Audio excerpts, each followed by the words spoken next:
নিখিল বড়ো ছাত্ৰ সন্থাৰ প্ৰতিবাদত আজি কঁপি উঠিল ঢেকিয়াজুলি।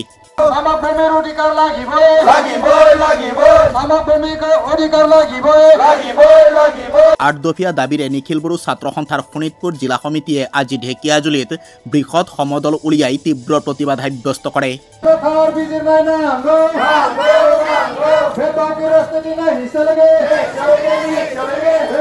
উল্লেখ্য যে বিটিআৰ চুক্তিত থকা প্ৰতিটো দফা কাৰ্যকৰী কৰাৰ দাবীত আজি সংগঠনটোৱে শোণিতপুৰ জিলাৰ অন্তৰ্গত শ্বহীদ নগৰী ঢেকিয়াজুলিত উক্ত সমদল উলিয়াই বিভিন্ন শ্লোগান দি পৰিৱেশ উত্তাল কৰে।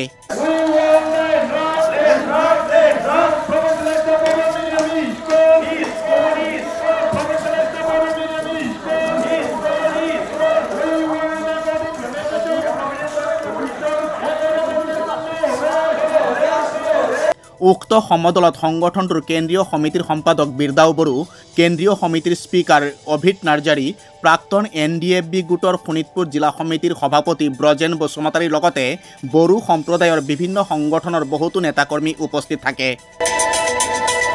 এই সমদলৰ নেতৃত্ব দি আজি নিখিল বড়ো ছাত্ৰ সন্থাৰ শোণিতপুৰ জিলাৰ সভাপতি ইনুছ মুছাহাৰীৰ মন্তব্য এনেধৰণৰ।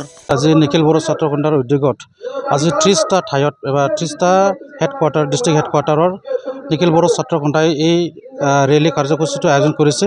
ইতিমধ্যে আমি শোণিতপুৰ ডিষ্ট্ৰিক্ট কমিটি এফচে আজি এই কাৰ্যসূচীটো আমি ঢেকিয়াজুলি CDC অন্তৰ্গত এই শ্বহীদ নগৰ ঢেকিয়াজুলি বয় স্কুল ফিল্ডৰ পৰা ঢেকিয়াজুলি চাৰ্কেল অফিচলৈকে আমি ৰেলী ৰাখিছোঁ।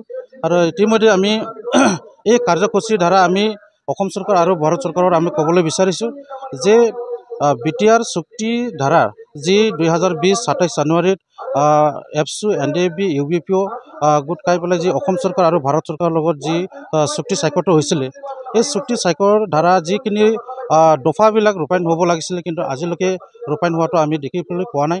আৰু বহুতবাৰ অসম চৰকাৰ আৰু ভাৰত চৰকাৰৰ লগত আলোচনা বিলোচনা কৰি আছোঁ, তথাপিও অসম চৰকাৰ আৰু ভাৰত চৰকাৰে এই BTR চুক্তিৰ যি দফা এইটো ৰূপায়ণ কৰিবলৈ আগবাঢ়ি অহা নাই। সেয়েহে আমি এতিয়া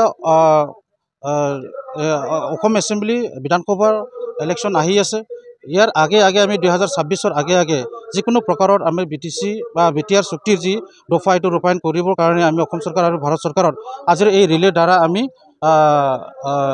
ক'বলৈ বিচাৰিছোঁ যে অতি সোনকালে আমাৰ যি দাবীসমূহ যাতে ৰূপায়ণ কৰি দিয়ে। আৰু অনাগত দিনত এই কাৰ্যসূচীৰ দ্বাৰা যদি অসম চৰকাৰ বা ভাৰত চৰকাৰে যদি চুক্তিৰ দফাবিলাক ৰূপায়ণ নকৰে, তেনেকৈ আমি নিখিল বড়ো ছাত্ৰ সন্থাই আগন্তুক দিনত আকৌ ইয়াৰকৈ আৰু ডাঙৰ আৰু ৰেলী বা ধৰ্ণা দিবলৈ আমি বাধ্য হ'ম।